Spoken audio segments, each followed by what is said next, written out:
Here it is. This corner kick could be a big one. There's the cross. He rises to meet it, and it's a car! Soccer's biggest tournament is here, and Enterprise is turning every corner kick goal into your chance to win a car. The moment a corner kick is called, post on X with hashtag #OnEveryCorner, hashtag sweepstakes, and tag Enterprise. If it's a corner kick goal, you could win. Winners may pick up their cars at an Enterprise or an Enterprise car sales location on a corner near them. With over 1,000 corner kicks expected, that's a lot of chances to win. For more details and an additional chance to win, visit oneverycorner.com. No purchase necessary for legal residents of the 50 U.S. states and D.C., Puerto Rico, Canada, Ireland, the United Kingdom, France, Germany, and Spain who are 21 and older. Sweepstakes ends July 19th, 2026. Void where prohibited. Prize awarded if a corner kick goal is scored. For entry details and official rules, visit oneverycorner.com. Why did every substitute teacher of all time pronounce our name Khalees? Khalees. I got Khalees over and over. I'm like, it's an L and a C. Where are you getting this E or I or whatever you're putting in between the two consonants here? Because they weren't doing their homework on Polish last names. What? Are we Polish? I don't know. Do we even know what we are? American? Welcome back to New Heights, baby. A Jukes original show presented by Wave Sports and Entertainment, brought to you by our friends at NerdWallet. Make the smart choice about your finances and check out our friends at NerdWallet. New episodes come to you every single Wednesday here at New Heights. And subscribe on YouTube and wherever you get your podcasts. And follow the show on all social media platforms at New Heights Show with 1S. And visit homage.com/New Heights to check out our official merch. It's some pretty snazzy stuff over there at homage.com. Jason, what we got coming up this episode? We got a great episode as always. I knew it. First, we're going to recap the Super Wildcard Weekend that just Epic took weekend, place. man. Epic weekend. Then we'll get into whether vaping is or isn't allowed on the sideline, as well as talk about possibly the greatest, best, worst restaurant all combined of all time, Waffle House. We put a debate to it. As always, New news. Still the number one sports podcast in the world.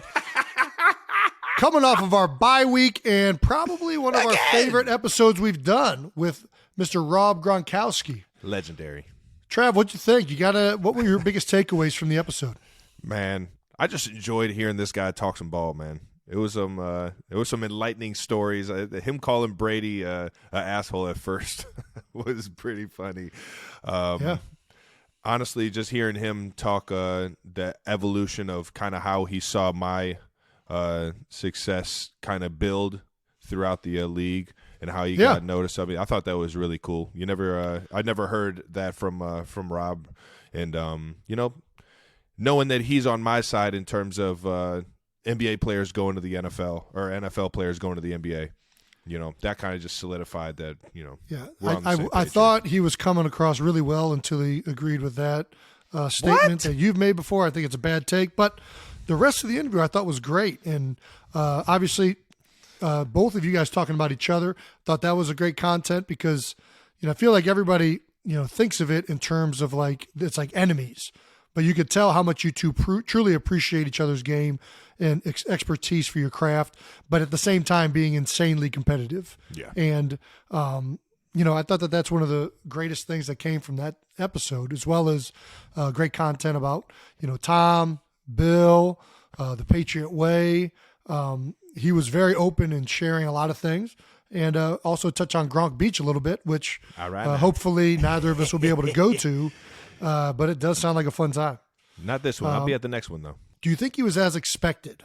Yeah. I feel like there's a brand. There's a Gronk brand. Was he on brand? 100%. He's Big Bob Gronkowski. Dude, I thought he was say great, enough about him, man. He was freaking awesome. He's charismatic. He was fun. Brings the energy, baby. And dude, I will say this. I have not met him. You've met him, so you know Rob. I was not expecting him to be that thoughtful and that I don't know. I thought he offered great perspective. I'm not trying to like the dude surprised me in that regard, to be honest with you. I think you're not alone in that regard. I mean, I obviously being around him once or twice, or at least listening to him speak on a few different things throughout his career, I've heard that, all right, this guy's, he's not exactly what the media portrays him in that regard, for sure. Yeah, he gets labeled as just this like partier, outgoing, like, fly by the seat of his pants type guy. Like, I kind of thought he would be like this like unplanned kind of just, go with the flow. But nah, man, he offered great perspective. And it was just a great episode overall. So I really enjoyed it. Obviously, thanks, Rob, for coming on. If you guys haven't listened to it, you can always support by going to YouTube and checking out the episode. Who do you think the next guest should be? Man. That's the hard question, man. I don't even know how to answer that. Well, I say we put it to the polls, baby. We got some things in front of us. We got some playoffs we're going into. Yeah. We're not really necessarily focused on that right now. Obviously, there's some people that we would love to get. If Trav ever musters up the courage, Big Andy Reid is always there. But we would love to hear who you guys think our next guest should be. Should we go with another former Patriot and Tom Brady? Ooh. I don't know if Tom would. I don't think Tom would come on the show. I'm not going to lie. I don't think he likes the Eagles, and I don't think he even knows who I am, to be honest with you. I don't think Tom knows who I am, just be honest with you.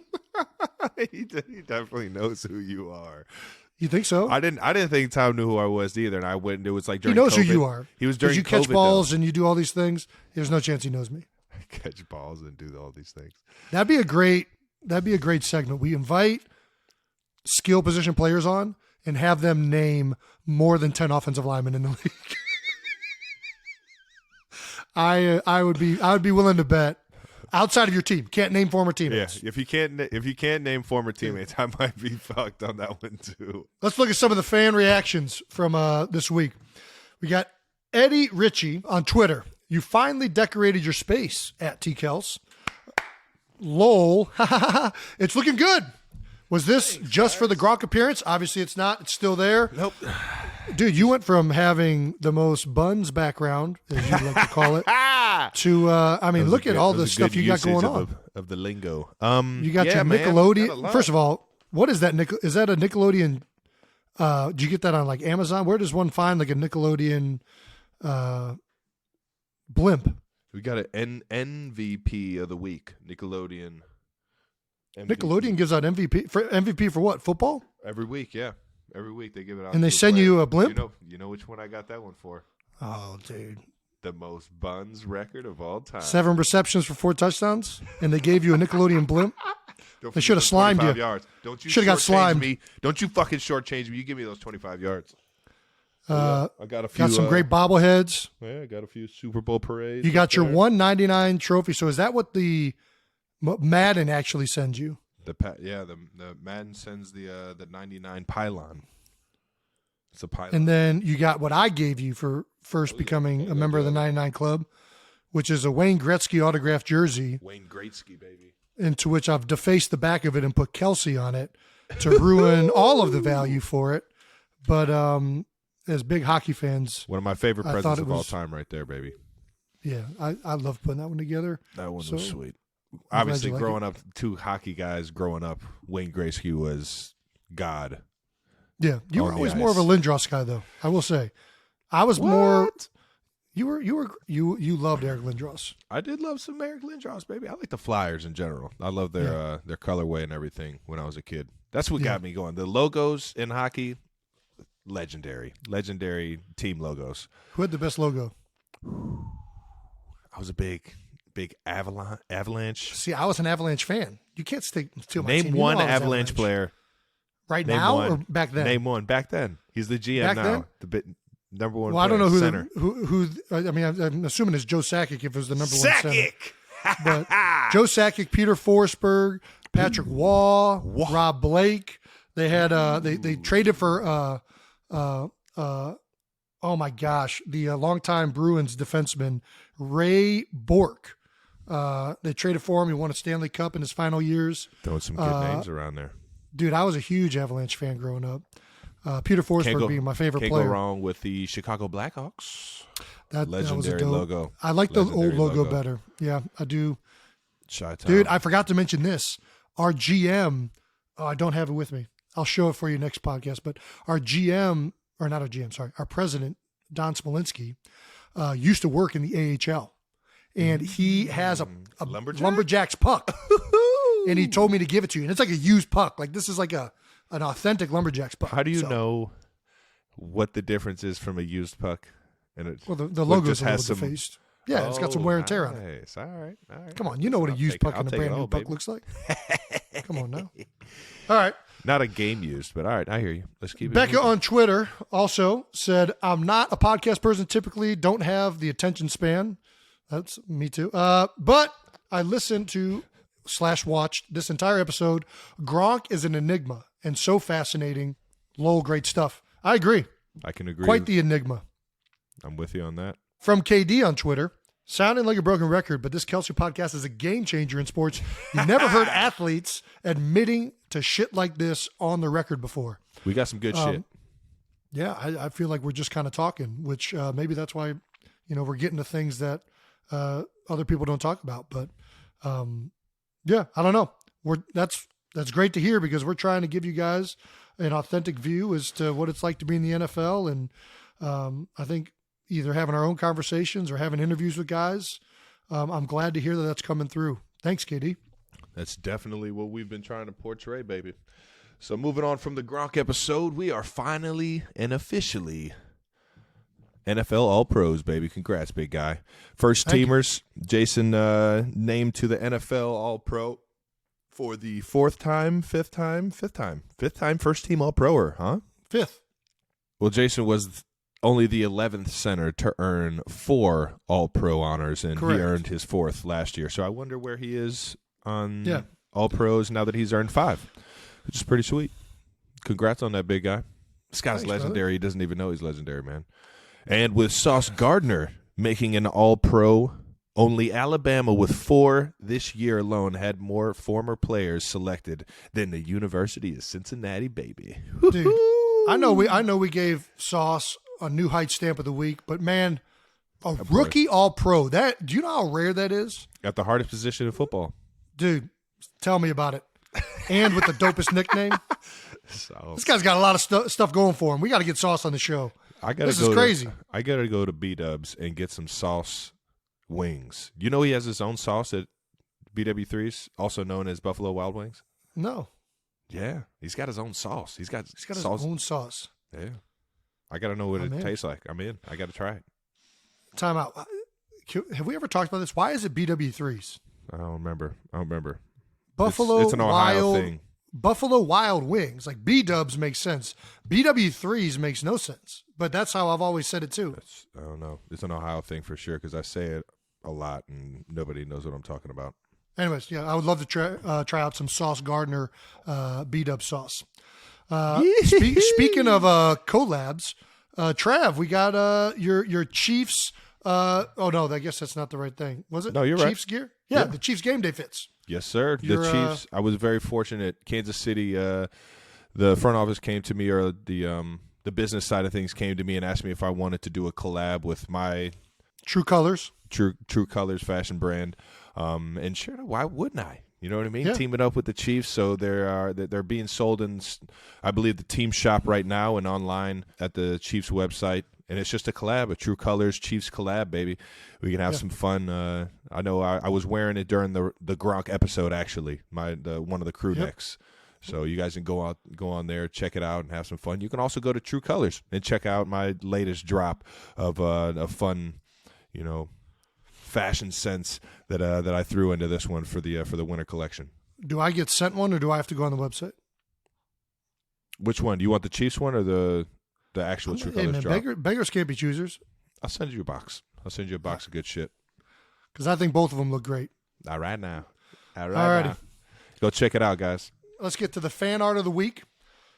And it's all Big Yeti. Shocker. I don't know if you guys were on Twitter this week. But man. How did they just all at once just team up and say, you know what, this week's Big Yeti I think this week. settles it. Like and I mean, I've been saying this for a while. Big Yeti is just a great nickname. Think about it. Big Yeti is that's a great nickname. It's like eyebrows, man. It's a good one. No, there's nowhere near as good as it's way better than eyebrows.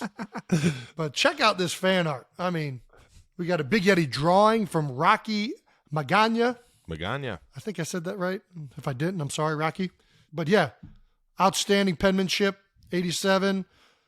I think the eyebrows could have been a little thicker. We do. We got them Kelsey eyebrows and things. Pretty spot on from Jason Thomas. Travis, you talked about waxing your chest hair on the show. That's arguably the creepiest picture. It's very creepy. It's because the detail. Yeah, I mean, the detail. I'm not gonna lie. I've seen this look out of your face before. It's a shockingly accurate representation, right there, but that's about where the similarities end. Your traps aren't that big. Your biceps certainly aren't that big. And you definitely don't have any type of six-pack. So I don't know what the person drawing this was fantasizing, but this is not accurate. Hey, man, that looked accurate to me, man. I don't even think those are the right nipples. I don't think nature mirror every day. Nature's thermometers are not accurate. And then we got an absolute took us by surprise from hair artist Jamie. Jason's peeking through the window. Jason Thomas over here is peeking through my windows at night, man. This guy's got our favorite of the week. Too detailed. Our favorite of the week, though, was from hair artist Jamie Wire. I'm not really There's some sure. questions. There's some questions. Yeah, let's check out the video. Let's check out the video. New news. But yeah, she took her bestie's husband to new heights and gave him a Big Yeti transformation. There's some close friends. You started this, Jason. Some close friends. You started this. You're the one who's got the hairy chest and actually I did start it. I 100% started this. You're right. Well, if I started it, Jamie finished it. And boy, did she finish it quick. I thought it was a great video. Awesome support for the Big Yeti himself. Trav, I think you're next on the list. We got to make this happen now. Dude, this was such a big hit. We have to do this. You don't tattoo your own nickname on you. Tattoo. You don't tattoo your own nickname. You don't shave. This isn't a tattoo. This isn't permanent. I got to lose a bet for me to do something like this. All right. Now we're on to something. I'm holding you to that. I swear to God, I'm holding you to that. Right. I don't know what we're going to do it on, but that is coming back to haunt you. I promise you that. Should we go to the polls? No, we'll just wait for something to bet on, and then you got to figure out something for me to do. But I like where your head's at. That's how you have fun. That is how you have fun. Alrighty.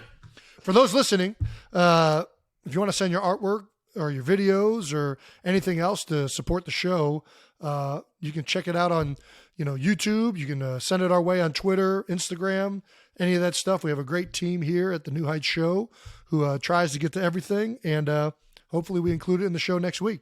Thanks for everybody supporting this week. It's time for our favorite segment. It's become our favorite segment. That's right. It's No Dumb Questions. Just Dumb People. And for those of you who don't know, No Dumb Questions is brought to you by our smart friends at NerdWallet. If you want to make smarter decisions about your finances, ask the nerds at NerdWallet. If you want someone to answer your not dumb questions, ask two dummies. This week, it's from Isaac Vink. Isaac! Dude, do you think I would be a good, so far my name pronunciations, would I be a good substitute teacher, or would I just butcher everybody's name? I think you've been way more on point than me. All right. I'd be that substitute. I sack. Why did every substitute teacher of all time pronounce our name Khalees? Khalees. I got Khalees over and over. I'm like, there is not another. It's at L and a C. Where are you getting this E or I or whatever you're putting in between the two consonants here? It's because they weren't doing their homework on Polish last names. What, are we Polish? I don't know. Do we even know what we are? American? We're American. Yeah, right, that's about as close as we get. Isaac Vink. It's actually a really timely question with all of the 1-yard mishaps from this week's games. Man. Could an average person gain 1 yard on a rushing play? Do you want to take it first? I say yes if it can't be like it's not 3rd and 1 game on the line. That ain't happening. That's tight. You know what I mean? Tight. Yeah, that's tight. Hole's going to close quick. Hole's going to close quick. I would love to see it. Probably isn't going to end well for the ball carrier. Yeah, you got to look at 1st and 10, 2nd and 10. There's got to be a threat of somebody else of a pass play, right? You can't just be thinking, okay, this is the run. We know which Here comes the coming. run. Yeah. All right, let's put some stats out there, some analytics. The average height of an American man, 20 years old, is just over 5'9". Ooh, America's getting taller. America's getting taller. Is it? Yeah. What did it used to be? Used to be 5'8". Now it's 5'9". How about that? All right. The average height is, how long have you been compiling American heights? How do you? I don't know. I just remember looking it up at one point in my life. And it was 5'8". It might not have been 20 years old, though. I don't know. Keep going. All right. The average height is 197.9 pounds. That is, of course, this is an American statistic. We're in the imperial system. The average size of an NFL player is 6'2", 245 pounds. So we're looking at a significant size difference here. In terms of everyone on the field. Yeah. Literally everyone. That's an average about 50 pounds heavier. The only way it's possible is if it's a 1st or 2nd down play, and the safeties are so deep and the corners are so deep that the O-line... It's quarters. Yeah, exactly. Safeties. So you got to get into the right look. We're not just going to come. We're not going to do a called run for you. We're going to go to a run that's got to check, and if it's not a good look, we got to get out of it. But the right look, I think you can get a yard. Anybody can get a yard. You hand them the ball. If it's a hat on a hat, you got a hole right there. Meaning everybody blocks who they're supposed to block. There's no Everyone's missed blocks up front. Everyone's accounted for. Safeties are deep. Corners are deep. Yeah. Everybody, linebackers, D-line are all accounted for. You can get a yard. You might be able to get more than your 1 yard. I can't guarantee you're going to survive after you get a yard. You might want to go down. Take that hit. Yeah. They got to be willing to take the hits. My favorite Rocky quote. I don't know how it's going to go after that yard. I kind of think I know. If Derwin James can do what he did to you, imagine what he's doing to somebody 5'9", 197 pounds. But how is this not? I think we got to practice. Show, man. We got to practice sliding. They tell me there's enough people out here that would sign up to be able to go 1-on-1 and gain 1 yard for I think there's a lot of people. I think there's a ton of people that would love to do that. Or think that they would love to do it. And then, you get hit and you're like, regret that decision. But yeah, Derwin James, you want to talk about a power bomb, that's going to be vicious. What play are you dialing up? I'm going dive. Well, I think the obvious answer is you just line up and you QB sneak it for a yard. When the defense isn't suspecting it, you'll definitely get a yard. But that's no fun. So I'm probably going dive, and do not bounce it. Do not bounce. Stay behind that double team. All your blockers are inside. You stay inside. The minute you get outside that tackle, it's not going to go good. That's when you meet Derwin James. That's when you ever seen that Jadeveon Clowney hit from what was that, Florida State? Was that Texas A? Where was he at? No, it's South Carolina. That was dive. That was dive. I know exactly what it was. And that was, hey, let me tell you, Warren, dude, that might be, could you imagine somebody, oh my gosh, like an average person getting the ball? just get ragged. The kid that got ragdolled, that he tackled that game against Michigan. Hey, he might have been 197. He might have been 5'9", 197, man. I don't think he was. And that's what happens. I'll tell you what you're not doing is you're not throwing a pass, okay? You're not throwing a pass. Yeah. It's got to be a rush. There are so many variables, man. Are you kidding me? You throw a pass, like let's say it's a slant or a hitch, or that's like you trying to catch a pass while you're like running across a freeway. Bullets are just zoom, zoom, zoom, zoom, and you got to worry about seeing it into the hands, catching it, and like feeling the defense. A lot harder, I think, to catch and gain a yard than it is to run and gain a yard for sure. I think running it too is also just safer. You just run, you get your yard, you kind of go down. You get a ball out in some space. These guys, hey, we can pursue now. The NFL can pursue. And that's arguably the biggest difference from college to the NFL on the offensive side, especially with somebody with the ball in their hands like that. Yeah. The stop on the dime and like cut back, there's dudes hawking you at 300 pounds. You do not want to go inside. I picked up a fumble one time, and I thought I was going to stiff arm a cornerback, and he was on me faster than I could get my arm out there. It happens quick. Boy's got some speed.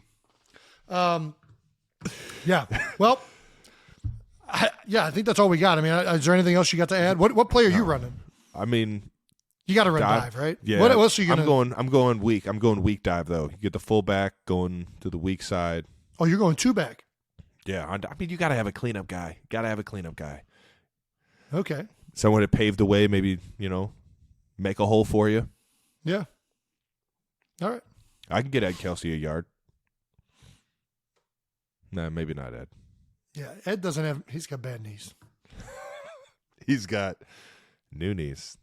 He does have new knees. All right, that was No Dumb Questions for this week. And it, once again, was brought to you by NerdWallet. If you want to make smarter decisions about your money, check out our friends at NerdWallet. If you want someone to answer your not dumb questions, again, keep asking us. All right, now.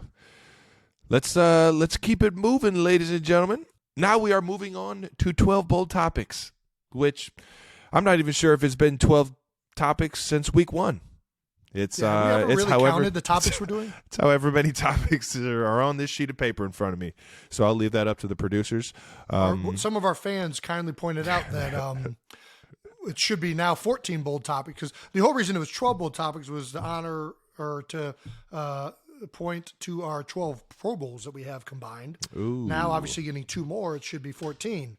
But God, you guys are fucking listening. They're on top of it. Hey, you guys are listening. Ain't nothing getting past our listeners. Tell you what, it's going to be somewhere around 10 to 14, guaranteed. Yeah, plus or minus. Plus or minus one or two. Especially if one of us says something stupid and they got to cut a whole segment out, which doesn't happen often, but whatever. Delete. Was an absolute electric weekend, football-wise. Great the games were playoffs, awesome. Not disappointing at all, man. And every single year I go into it and get excited for it, and man, it just keeps building and building. The games are always just that much more faster, that much more intense in terms of every single play mattering. Yeah, so we'll wrap up Wildcard Weekend and talk about some games that we got coming up this week. But before we get into all this, Jason, you watched a lot of football for the first time this week. You're usually not a big football watcher. I watch some football, but playoff time, I'm watching all the games. I watched every single one this week. It was a blast. Yeah. What about you? Did you watch all of them? Yeah, every single one of them, man. Every single one of them. They were fun to watch, like you said. All of them had their ups and downs. You could tell no lead in the first half is safe, man. Absolutely no lead in the first half is safe. If I haven't figured that out from years past, I definitely found that out this weekend. Exciting games. You guys want to jump it off? Yeah, let's start off with my favorite game of the week, which is the Jaguars-Chargers game. Dougie P. Have you ever seen a comeback like that in a playoff game? Maybe not 27-0, but I was in a game that was 24-0. That's pretty good. 28 points in the second quarter. Wow. 27 in the first half, though. That's a whole half of football. Well, it was 27 in the first half, and then Jaguars scored right before the half to make it 27-7, if I believe. Correct. But hey, according to our producers, third largest postseason comeback in NFL history. Lawrence threw 4 picks in the first half, which, I mean, most of those weren't on him. There's a couple flukes. He had an RPO right to start off. Guy tipped the ball, interception. Another one where a guy got hands on at the top of a route, didn't get out of the breakaway right. And Asante Samuel Jr., shout out to Asante Samuel, former teammate, made a just unbelievable quick play on the ball. A great player, yeah. Shout out to Asante Samuel Jr. I think he had like 3 picks that game, 3 or 4 picks that game alone. I know he had at least crazy. 2. Did he have 3? I think he had 3. He had 3. What do you think? They're down 27 to 7 at halftime. What do you think Doug said at halftime? We both played with Doug. What do you say when something's like going that bad? All right, here we go, baby. Here we go, baby. Here we go. I think the only thing you can say is, hey, well, boys, we got all our fuck ups out the way. Now we can just go out there and play ball. That's all he can say. It's like, hey. That's it, man. Hey, all right, one got play nothing to lose time. now. One play at a time. That's right. Don't you fold, baby.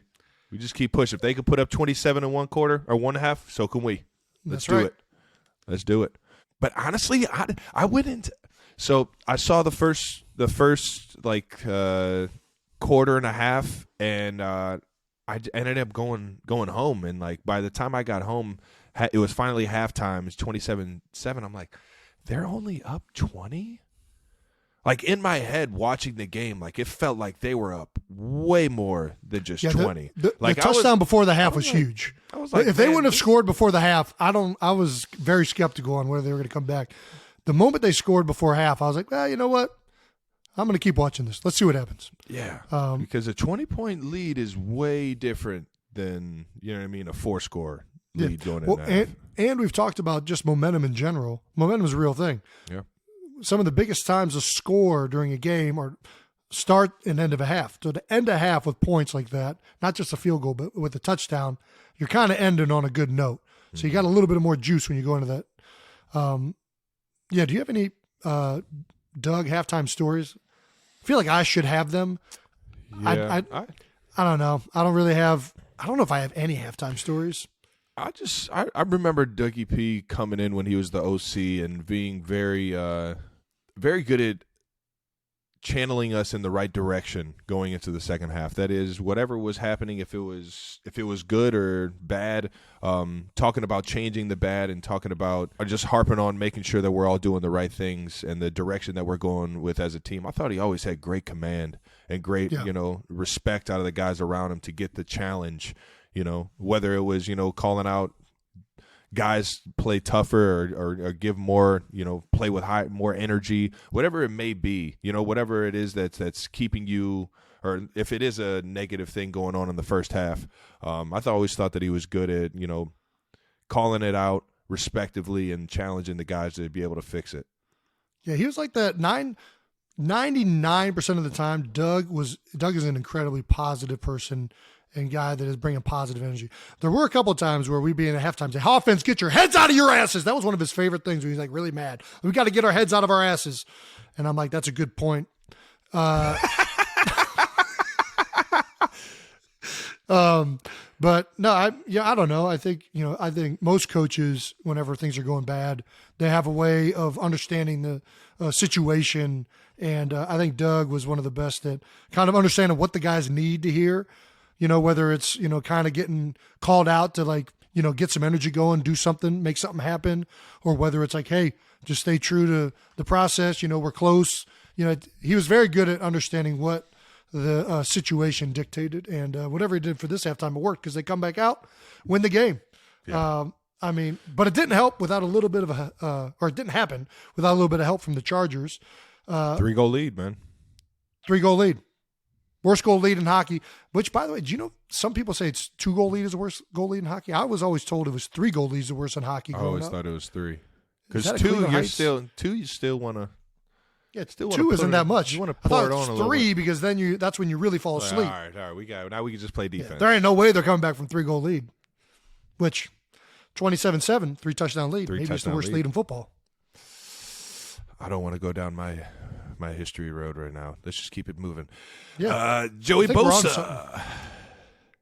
Yeah. Man, oh, man. Gotta love it. Chargers definitely did their effort to help, not just with between the game management. I think they only called 8 runs in the second half. You're up 27-7, and you only call 8 runs. All right. Well, Joey Bosa also played a little role. Well, he had 1 unsportsmanlike conduct. Or 2 unsportsmanlike conducts. There are 2 15-yard penalties. Were they both unsportsmanlike? If it's both unsportsmanlike, doesn't it? I think you get ejected after 2, right? So they warned him after the first one. If he gets another one, it's an ejection. But for some reason he wasn't ejected after the second one, so I don't know how that works. I don't know what happened either. I've gotten 2 unsportsmanlike conducts, and I have been ejected. You've been ejected from a game? Yeah. For being unsportsmanlike. That's me, man. Dude. I am I am a unsportsmanlike motherfucker. I do not care about sportsmanship. That's not good, Travis. I'm kidding. Well, I threw a Joey towel at a Bosa. ref. Joey Bosa obviously was upset at the officials. He yelled something. I still don't know what he said, but it got the guy mad enough. I know. It got the guy mad enough to throw a flag. Then he comes back, has a temper tantrum, starts bouncing his helmet off the ground. I mean, how else would you describe that? That's not a temper tantrum. Travis, we've been over this. What do you mean? What the Bills offensive coordinator did in the press box. That was what? That was a temper tantrum. Unsportsmanlike are temper tantrums. What else are they? Emotion. Just expressing. That's what a temper tantrum is. That's what it's the exact definition of a temper tantrum.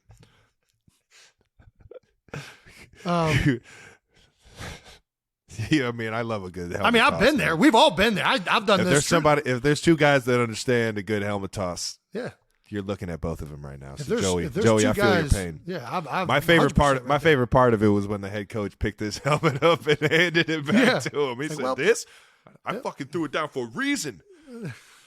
I don't want that." Anyways, he said after the game, if I say something to him, I get a $40,000 fine. But if they blow a call that ruins an entire team's season, they're probably back in the locker room after the game like, ha ha, I got that asshole. Probably going to warrant a fine from the league. Yeah. Can't talk about refs. Can't as Well, much you can. as You can as definitely much as talk you can. about refs. There's a line that he probably is crossing here. But I've crossed it before, though. I've both thrown my helmet and crossed that line, Joey, so I'm with you, dog. I'm not with you, Joey. But I see I've been emotional before, so I understand what happens. But, yeah, I don't know, man. It wasn't good. And it definitely didn't help the team out. Going with the helmet deal caused them to go for two. And that ended up putting them in a position to win the game rather than just tie it there at the end. Yeah, and a hell of a play by Trevor Lawrence. So the QB sneak that wasn't called sneak. It doesn't look like that was a called sneak. Yeah, I don't know if the officials are laughing about it, but I think the rest of the Jaguars are probably laughing about it. So you can't let guys get up under your skin, although admittedly happens to me all the time.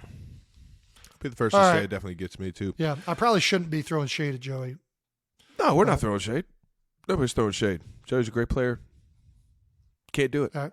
Can you make me sound like I'm not throwing shade, production team? Please. Moving on to Bengals, Ravens.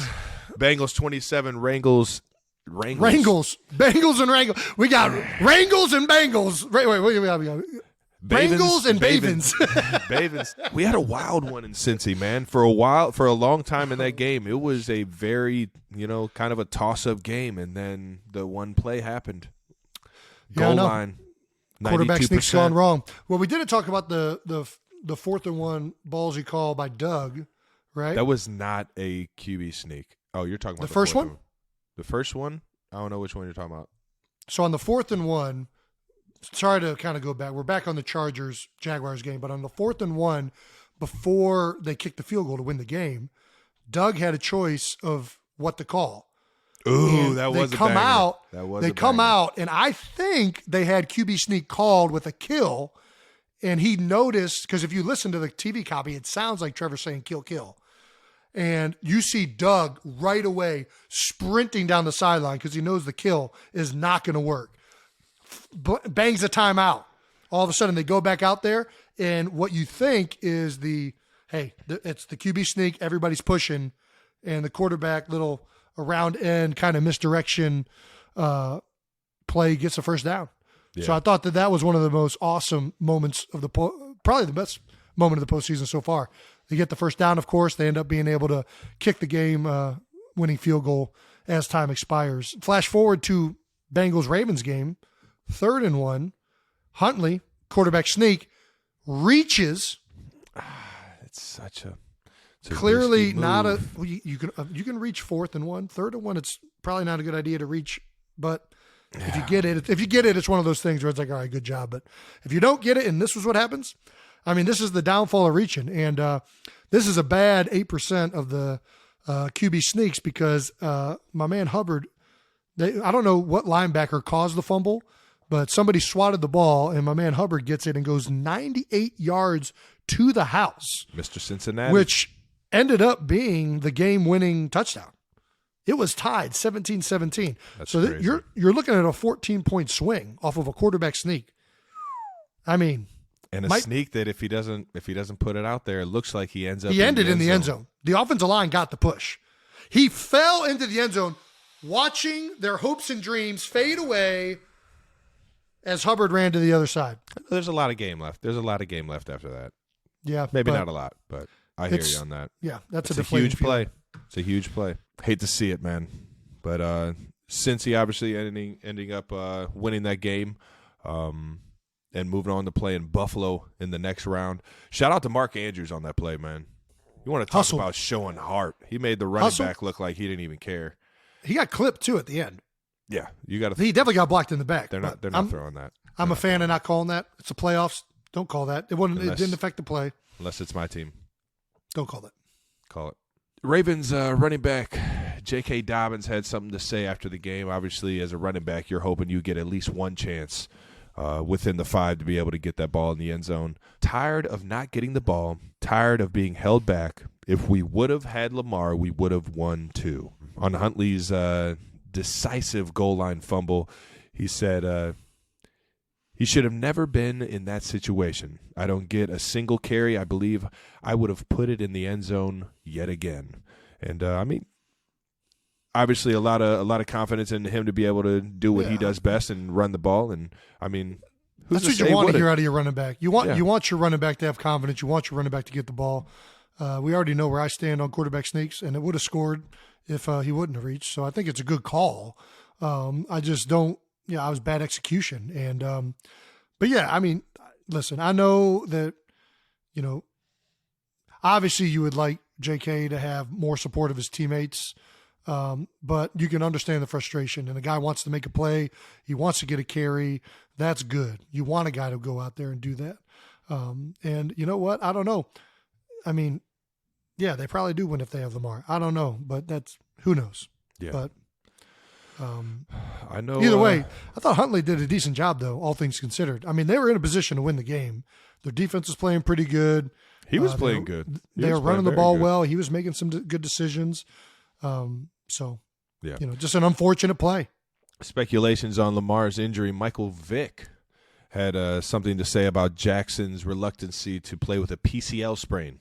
Yep. I'm never the one to ever talk about somebody's injury or what they're feeling or what they're going through. But Mike said, in quotes, it's the playoffs. You're 3 games away. Put a brace on it. Get it going. Put a brace on it. Let's go. I played a whole season with a sprained MCL.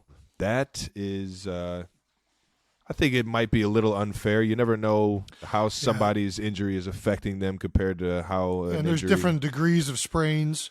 And I'll say this, a PCL is much different than an MCL. I've known a lot of guys that have played with MCL sprains. PCLs are usually a lot more cautious with, especially with young players. For some reason, PCLs have been very problematic with quarterbacks in particular. And, you saw, I'll let you do the quote from RG3, but RG3 is a prime example why, you don't want to mess around with your PCL, your LCL. I think that, not all ligaments are the same. Not all grades of sprains are the same. And I got a feeling that, if Lamar felt that he was in a position where he could have been healthy enough to go out there and play without risking ruining his knee, he probably would have been out there. So there's no question in my mind that guy is a competitor, man. Right. He loves this shit. He's in it for the right reasons. RG3 weighed in, like you said. This is why you don't put a brace on it and play. I played with no ACL and LCL for my brothers and team. Changed the trajectory of my career. Hindsight 2020, I didn't have the luxury of that. Lamar does, and he's doing the right thing. I think it's a great tweet from RG3 because I was in the league when that happened with him, and he was having a tremendous rookie year. Future looked really bright, and, I don't like saying that, that was the reason his career didn't pan out the way it looked like it was going to his rookie year. But, man, it certainly looked like it played a role. Knee injuries, they're tough, and some of them you can play through.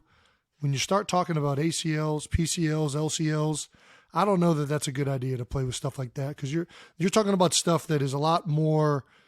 Braces help with MCL injuries, and they can help with the LCL, but LCLs is just a tricky ligament in general. I don't know. I'm not a doctor, but what I do know is I firmly believe if Lamar could have been out there in a healthy and productive way, he would have been out on the field. That's what I believe. And I think it speaks to Mike being a competitor and saying that he would have played through it.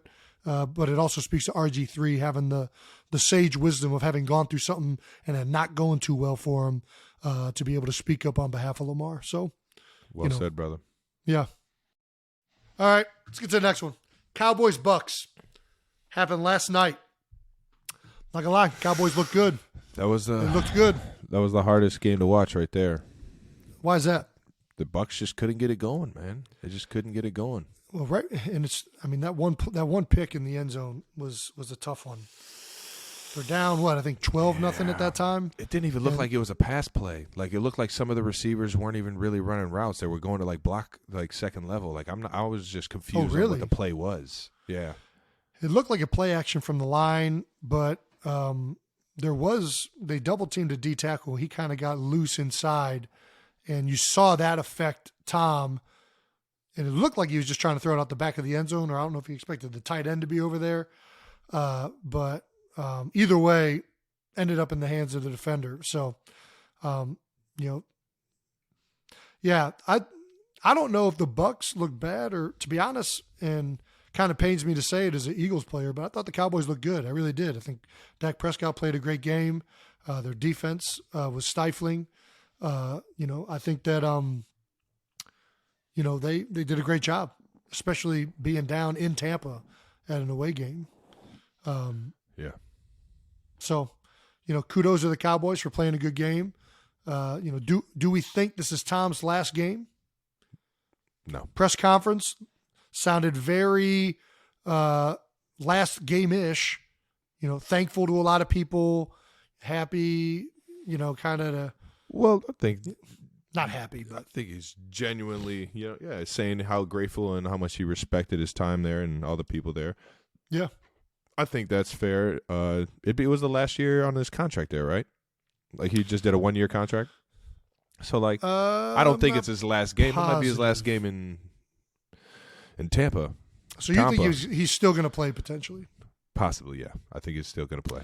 Yeah, I'm never counting him out. He was especially with what's happened so far. He was number 3 in yards. He's still dicing it up. Who knows? Who knows if he's done playing?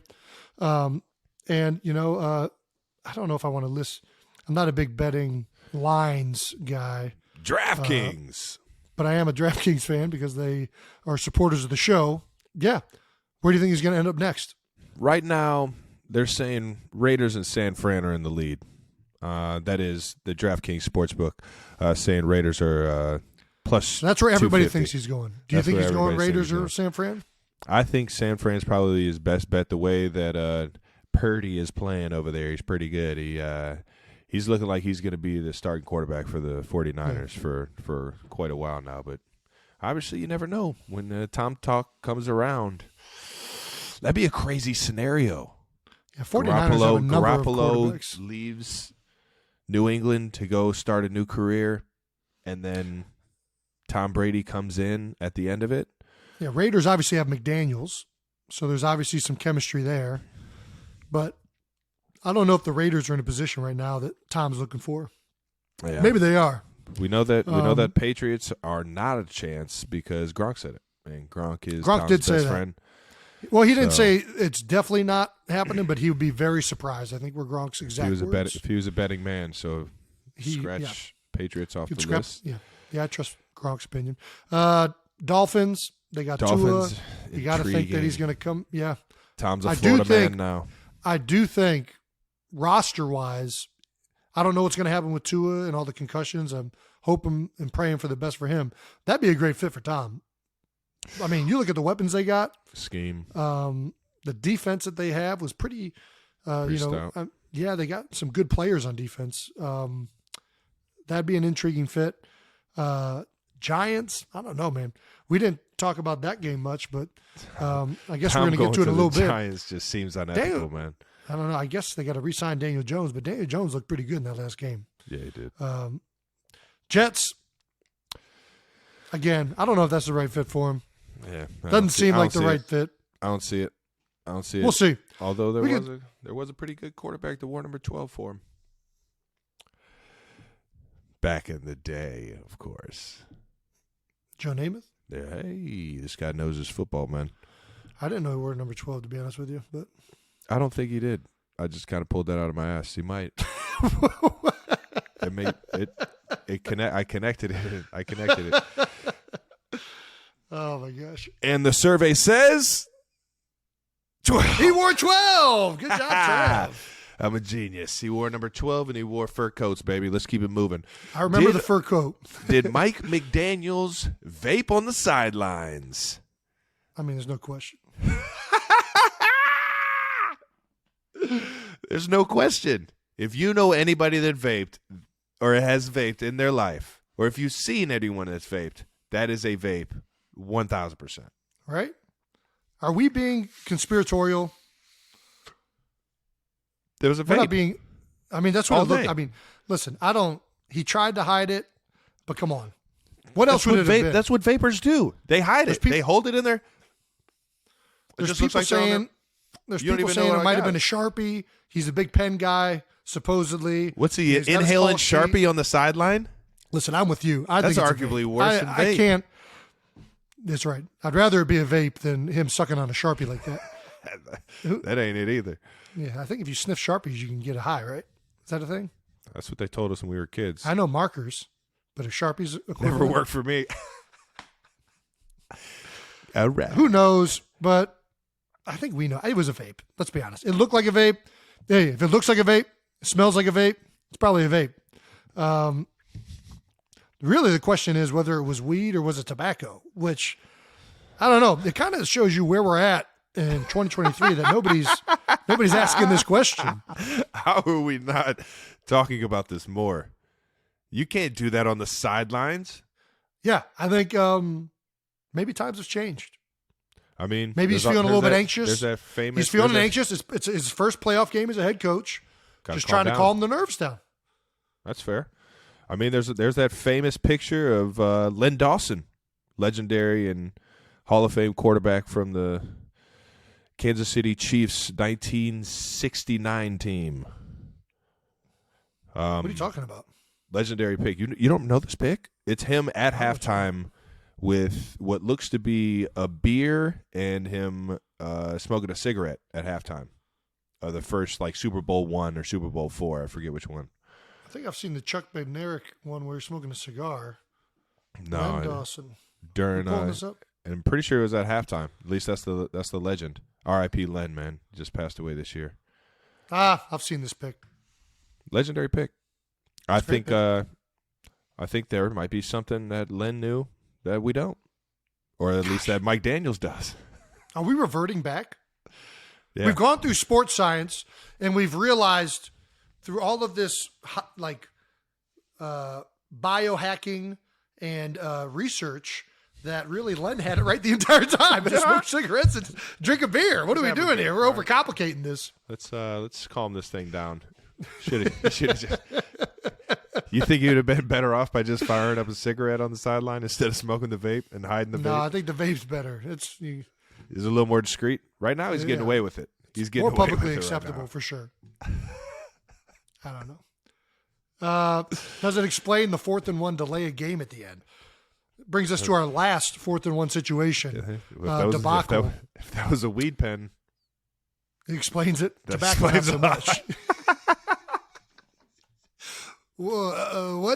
What down is it again? Mike, we only have 40 seconds, Mike. We only got 40 seconds here. Clock's rolling. I'll tell you what. It didn't look like they had a sense of urgency at all. And typically, if Pat's there were a lot always of kind of on cue with the play clock and how much time he has to call a play and get up and run it. It happened multiple times that the Dolphins got put in a situation where they had at least two that I can remember, delayed games. and other times where it was like big points in the game where they were very late getting up to the line of scrimmage and kind of rushing to get the playoff. Yeah, there were a few times that they were late coming out of the huddle. Did notice that in the game. But, I don't know. There's a lot that goes into all this. It's a playoff game. You're trying to make sure you get the right call in. I got a feeling calling plays is pretty darn hard. Yeah. So, I don't know. There's a lot that goes I don't even into know it if we for should sure. make a big deal about it because it is 2023. I don't know. But I ain't got it's nothing, just crazy. I ain't got nothing wrong It's with the coach crazy vaping on the giving- sidelines if that's what he's doing. It's crazy given, for me, just like giving the circumstances of kind of what used to be acceptable and kind of the things that like now everybody's whatever. But Yeah. I don't know. I mean, you got kicked. You lost a year of eligibility in college Yeah. A for whole smoking year. weed. Yeah. Whole year. 365 days from the day that I got tested. 365. And now they still test them, but like the I'm not percentage sure. is I'm like not sure if the significantly difference- higher, right? I'm No, not sure they- what it is. They've added you pretty much have to be a marijuana plant to test positive, I think.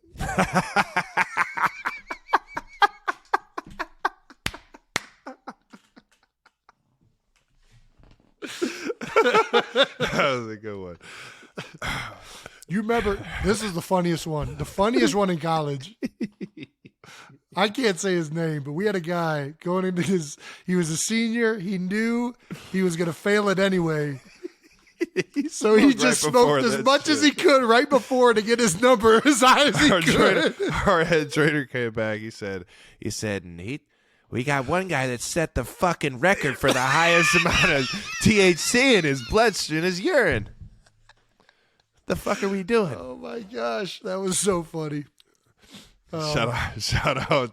Don't- You know who you are. Shout out to you. All of our That's Bearcats know who hilarious. he is. Legendary story.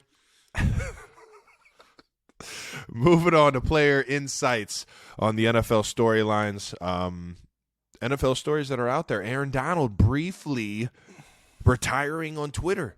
Shocker. Very subtle. Very subtle. I guess He it's not put that it- shock because he's he put teased it it in- before. He has. He's teased. He said I think he's on maybe The Shop mentioning Yeah. that he doesn't need football. He's already a legend in the game. He's accomplished everything that he wanted to accomplish. Win a Super Bowl, be a defensive player of the year every year he's ever played.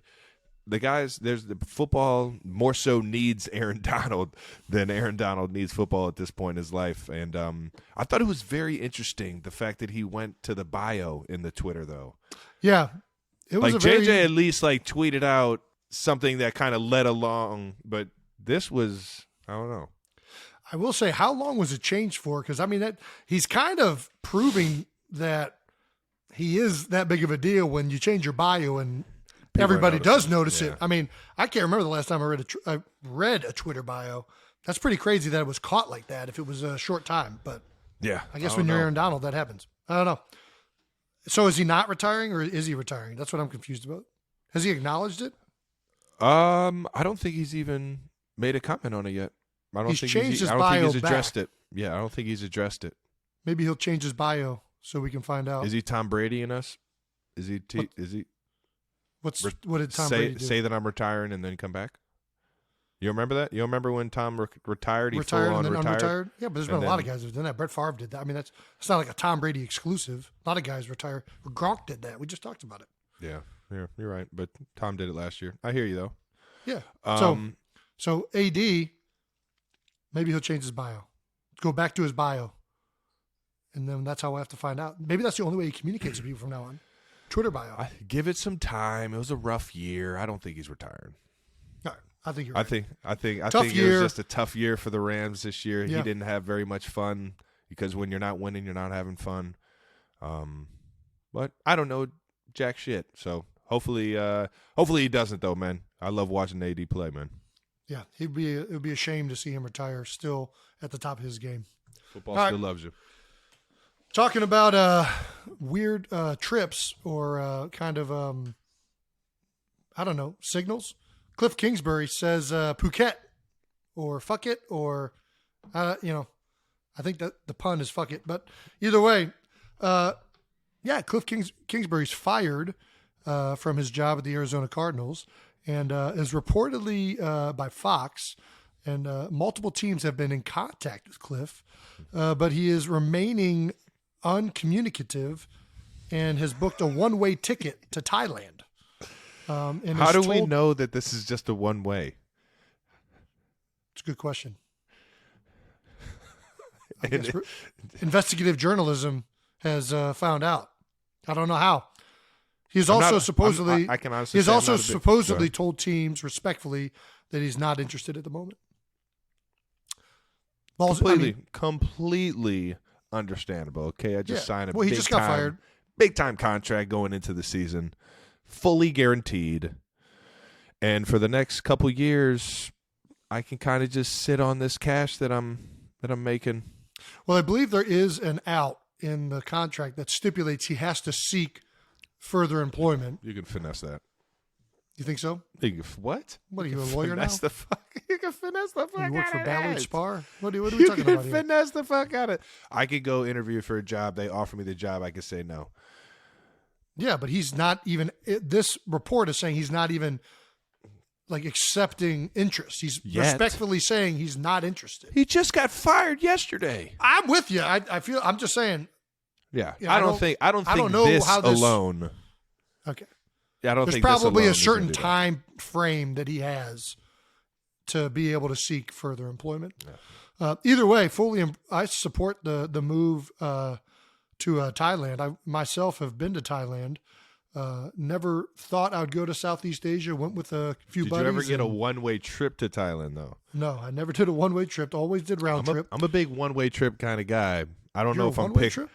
Yeah, I'd never get a return flight until. Why? Because I never know when I'm going to return. This is terrible. All right. What do you mean? Well, I mean, it's fun. I guess, that's a luxury that you have. But yeah, been to Thailand. Absolutely loved it. A lot of culture, great food, unbelievable, unique art. It was the closest place I felt to being on a different planet was in Thailand. Seriously. It's Cliff wanted to go to a different planet? I guess so. Out of this Get place. me. What's the furthest thing from the desert in the United States? Let's go to the rainforest in Southeast Asia.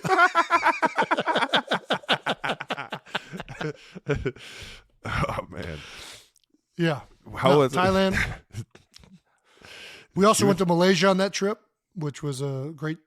We hiked through a national park to go to a beach called Monkey Beach. Ooh, Monkey Beach sounds fun. Monkey Beach, doesn't it? I want to go to Monkey Beach. And they tell you at the entrance of the park when you get to the beach, like, don't leave your stuff. And we got pirates? I'll get to it. So we hiked through this rainforest, which was experience in itself. We get to Monkey Beach. We're getting ready to park it on Monkey Beach. And I see a Russian fellow and his family trying to feed one of the monkeys, which they also told you don't feed the monkeys. Well, everyone knows that one. Yeah, but everybody feeds them. So the Russian guy is slowly moving towards this monkey, and the monkey is backing up. But he's acting like he's interested, and then he's backing up. And then he's acting like he's interested, and then he's backing up. So he's playing coy with him. And as I saw the whole thing go down, it was freaking crazy. His family is moving further and further away from their picnic table, which has all of their food and belongings. And at some point, they got far enough. All of these monkeys come out of this tree and ransack everything they had. They took everything. There's a Coke can on the picnic table. Monkey knocks it over, starts lapping it up. It was caffeine. It was a coordinated attack. It was a coordinated flank, which if I thought this is why I'm sharing the story because King Flanker Travis Kelce. But yeah, it's a great move. It's a great move. Cliff, if you're looking for a good time in Thailand, you can hop over to Malaysia, not too far, get a one-way ticket there, go over to Monkey Beach, as well as get some great food as well. Don't get flanked. Yeah, keep an eye on your stuff. Official QB sneak data via The Athletic. Kalen Collar, if I'm saying that right. Jason, nailed it. Can you? Yep. Nice. No, that's Thank it. you for that. Of The Athletic wrote about the Eagles and the QB sneak. We finally have some data driven, even though we already knew it was 92%.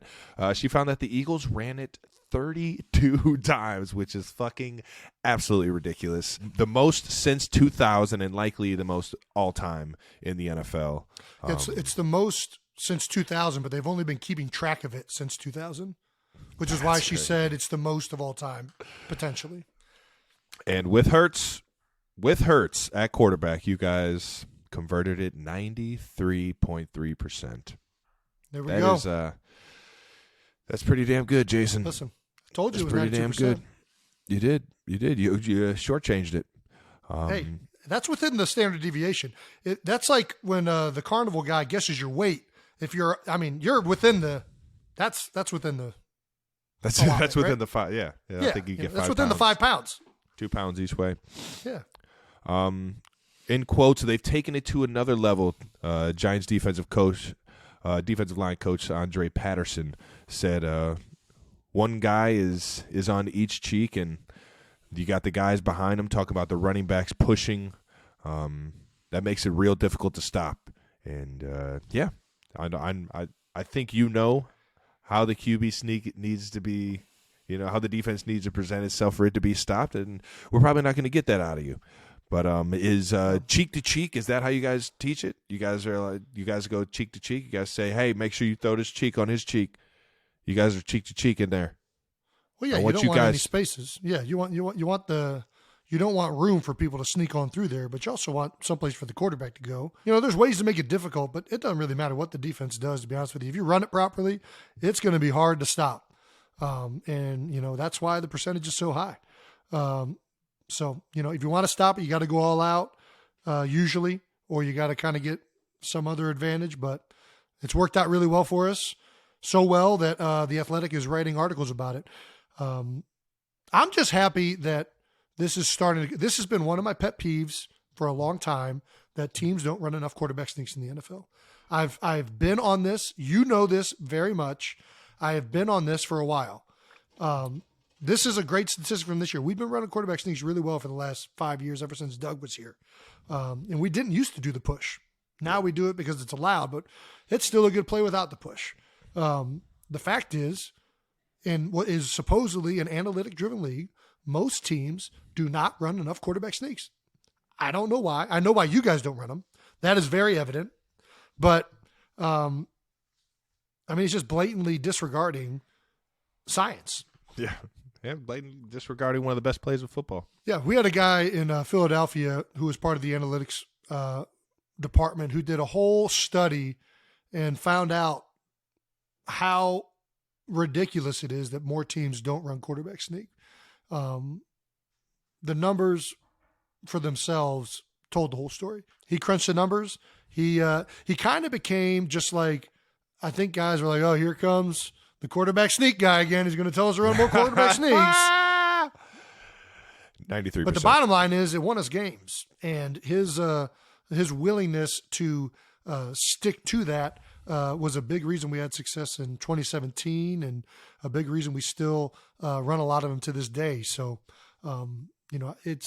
it is crazy to me that more teams, one, don't run it a lot, and two, don't dedicate the teaching or time to being good at it. But, hey, whatever, it's just a turnover if you don't get it. So, if you're running on 4th down, it is. Even on 3rd down, you punt, it's still a turnover. They're getting the ball. Like, if you get a 1st down, it's not a turnover. Touche. I don't get it. Touche. But whatever.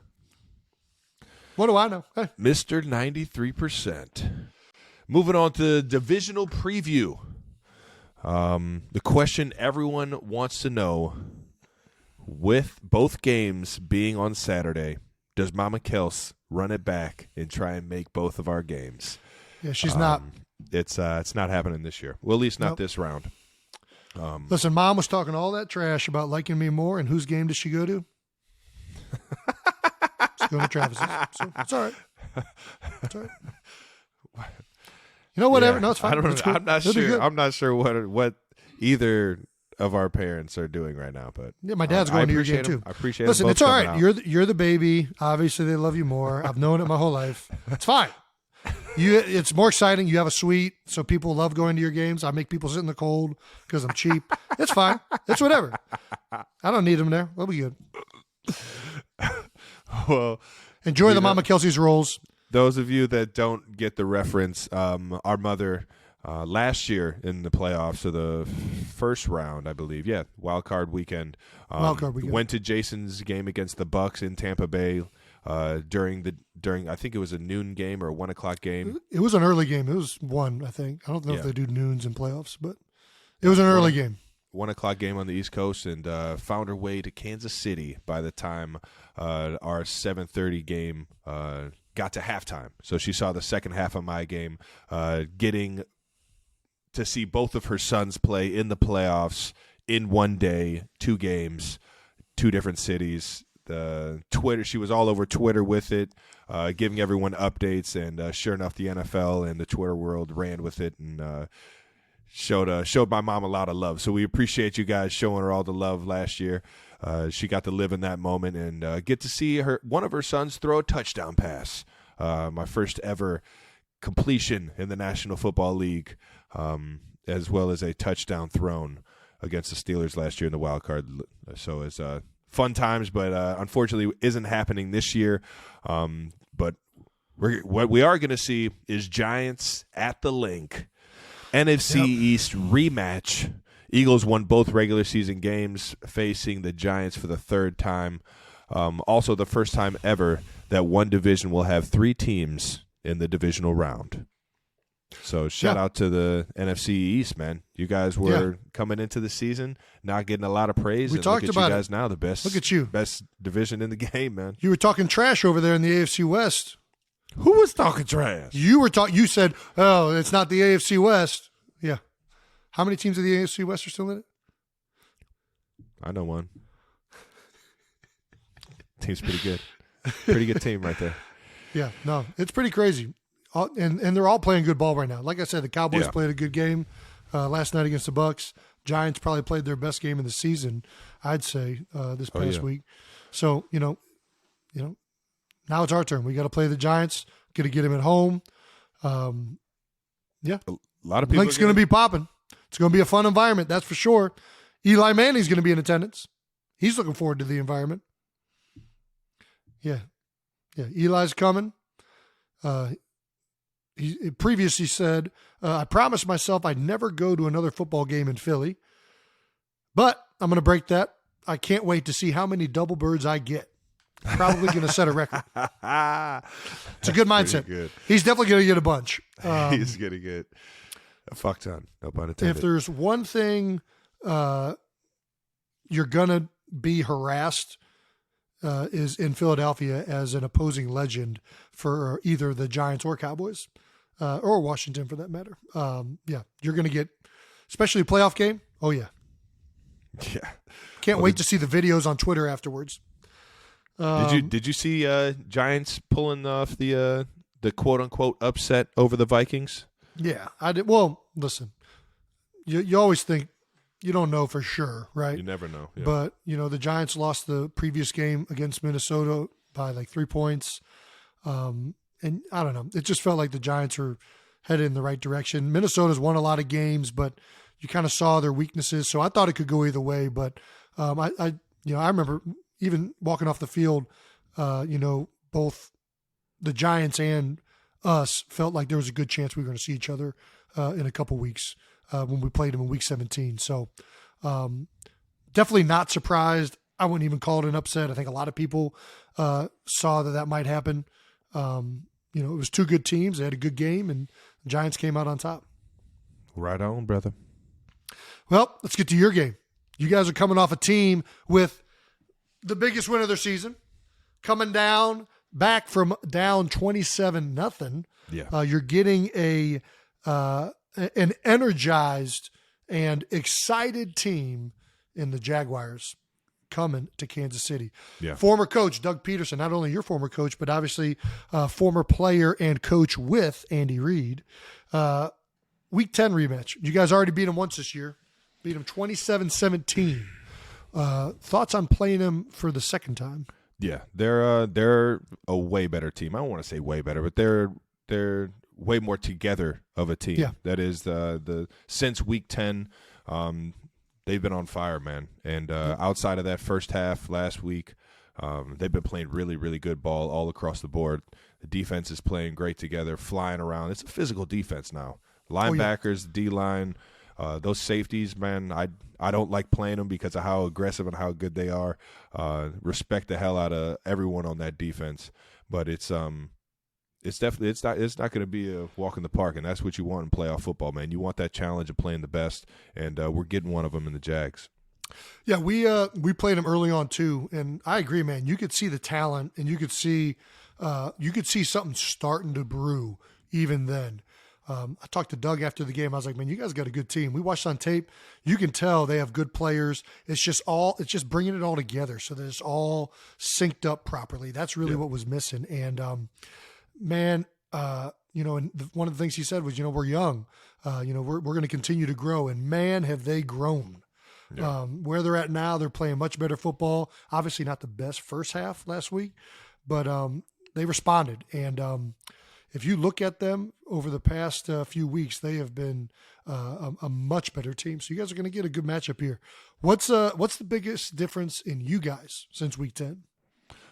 Similar to kind of what the Jags were dealing with. I think we had a lot of young guys or a lot of new faces to the culture here in Kansas City and how the Chiefs play. And you got more games under the coordinators. You understand more understanding of what the defense is doing or the intentions of the play caller because of what the defense is doing. And I think we're playing our best all across the board right now. And the biggest difference is that we've grown since then. I think we're more polished as a football team. Guys understand their roles better. And we understand how we can be at our best and play complementary football, man. And I think that's when you want to be playing it right now. And sure enough, we're flying around in practice right now, fresh legs, and it feels good. The energy in the building feels great, man. Well, you guys got your work cut out for you. If anything, you know how I got your work cut out for you? The starting quarterback of the other team, Trevor Lawrence, celebrated his big win in Jacksonville by going to Waffle House. I went to Waffle House last week. Dude, Waffle House is tremendous. Yeah. And anybody who celebrates a big win by going to Waffle House, they got their head on right. Yeah, this is going to be... I celebrated a fun night and went to Waffle House. Yeah. Well, I don't even know if he went out afterwards. I think he just went straight to Waffle House. See? What do you get? What do you get at the Waffle House? What's your go-to? Patty melt with the hash browns, baby. Patty melt? Patty melt with the hash browns. I'm all-American breakfast. All-American breakfast. I'm getting 2 waffles. Sausage, egg, regardless. Sausage, over easy. The waffles are unbelievable. Hence, Waffle House. I've never... Man, they really got... Whoever does their interior design at Waffle House, they do just such a phenomenal job of making every single one look the exact same. Just they got their completely model. Filthy, same decor. I'm just being honest. Let's be honest, Trey. I mean, it's my vibe. I dig it. That's where I like to go. But that's what kind of the reasons I like them. I don't like fast food that's trying to be something that it's not. Like Waffle House, hey, you want some waffles? Waffle House. We're not going to dress this thing up. We're not dressing this up. Well, it's the fast food at breakfast. I mean, it's, What? I don't know. What would you call it? What's it's the not fast food? It's a what diner. Are you calling it? It's a diner, but it's a chain. It's different than a diner. It's a diner, but it's not it's a diner. Shaped. It's literally modeled after a diner. It's modeled after a diner. Yes, I know what you mean, Travis. It's not. I would not classify it as a diner. I would classify it as a Waffle House. It's a. It's in the breakfast bakery. Bakery. I would definitely not call it a bakery. What are you talking about? What are you calling it fast food? And it's not fast food. It's a fucking diner. It's not a diner. It's a 24/7 diner. It's not a diner. Have you ever been to a diner? Like an actual yes. diner? It's not a diner. It looks exactly like it. You could just get to shakes call Waffle and House a diner. burgers at a diner. House. Yeah, it's not a diner. Diners are unique, like You're at Marty's Diner. You don't go to like, it's not like a place. Listen, I'm all for the Waffle House. But I enjoy the fact that they make it. I think that do you think they do it on purpose? They make it look like kind of crappy. I think that's part of the draw. Like if you went there and it's like this pristine place, I don't think anybody. Everybody's pulling. It wouldn't fit the crowd looking to try and go to a Waffle House. It wouldn't fit 5 me. in the morning. Yeah. Like one of the things I can't stand. I cannot stand Chick-fil-A being so nice. That's why I prefer Popeyes. I want the person serving me the chicken to be like mad that I actually went to the store to get the food. You're not going to the right ones. That's the way. That's how you know you're at the right restaurant. You got to go to the right ones. If you continually go to a place that doesn't have good customer service and the chicken's that good, don't pander me to try and get me to come back for your chicken fingers. We're making this relationship different than just having good chicken now. Now you're making me like you. Let's remove this from the equation. I'm only going to come here if you have good chicken. It's a diner. All right. All right. Let's have that as a fan vote. Is Waffle House a diner? I don't think it's a diner. It's not in my head. That's not what I would call it. It's not a diner. Moving on to Is New IHOP Heights. a diner? Is IHOP a diner? No, it's a full-on fucking restaurant. That's a loose term for a restaurant.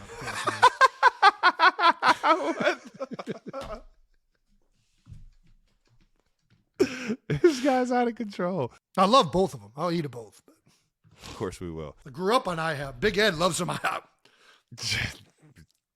This is How many times Big do we go to IHOP in Big separate Yeti songs? loves some IHOP. Oh my Big Yeti gosh. loves some IHOP, baby. That was my The big cathedral-esque roof. the big blue roof, baby. What was in between that roof and the ceiling of the inside of the restaurant? Nothing. There was a whole other restaurant fan. up there. A fan. Like that just never got utilized. It's just a fan.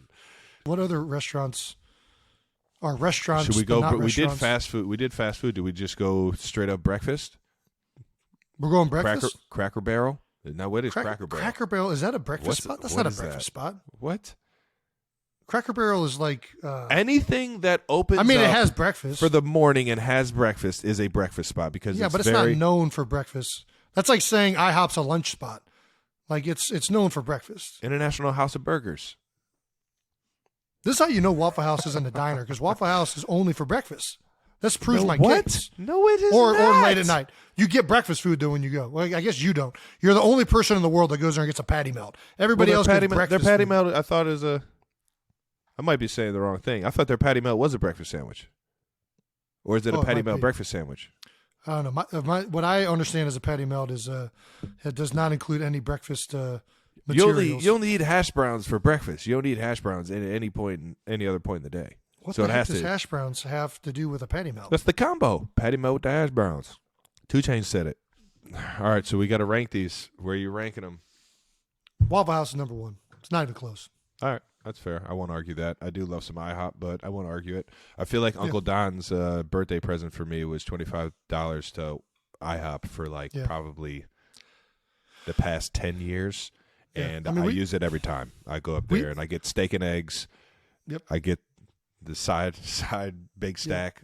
As or gross whatever the hell as it's it called. is to order a steak at IHOP, I do the exact same thing. I don't know why. We both get the Ordering steak that and thing. eggs I fucking and a love side that of steak. It's a and a T-bone, large- baby. and It's a large T-bone. stack of It's a pancakes. little bit of T-bone, but Do you go maple syrup or do you go with the blueberry syrup? I don't like that. Like if I do any kind of Raspberry and strawberry? fruit with it, and if there's a fruit aspect to it, I need the actual fruit. So like blueberries on it, or Makes blueberries in the pancakes, strawberries on top of the waffle or around the French toast. I can't do like the blueberry compote, the compote.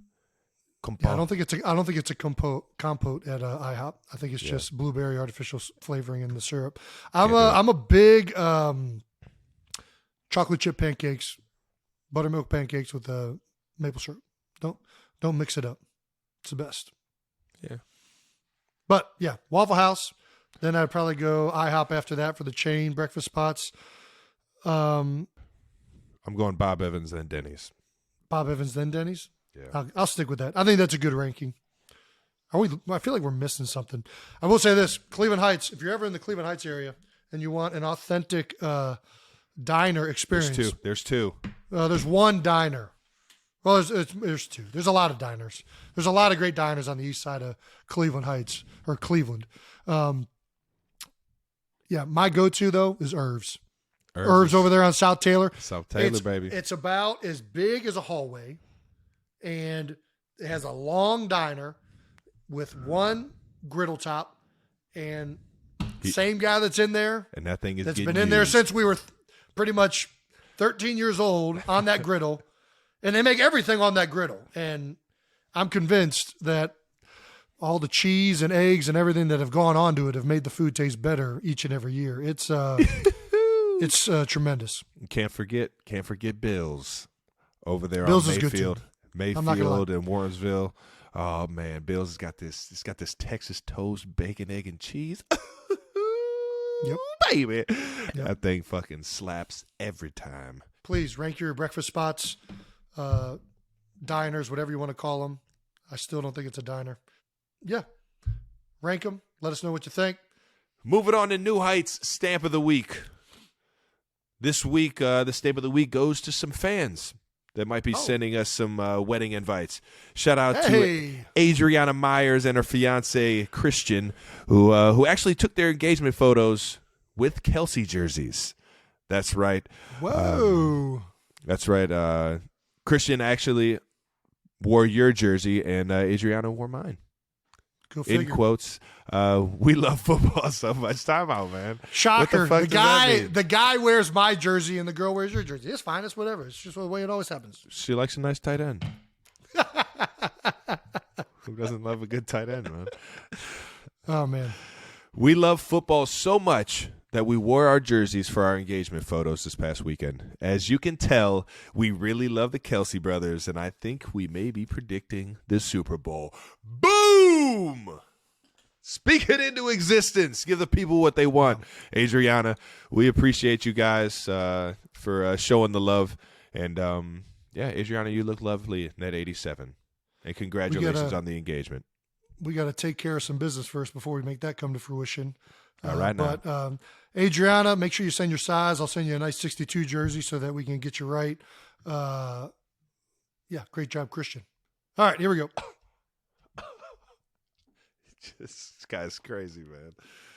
That wraps up episode 23 of New Heights. Damn, 23? This is our Jordan episode? That's pretty crazy. dope.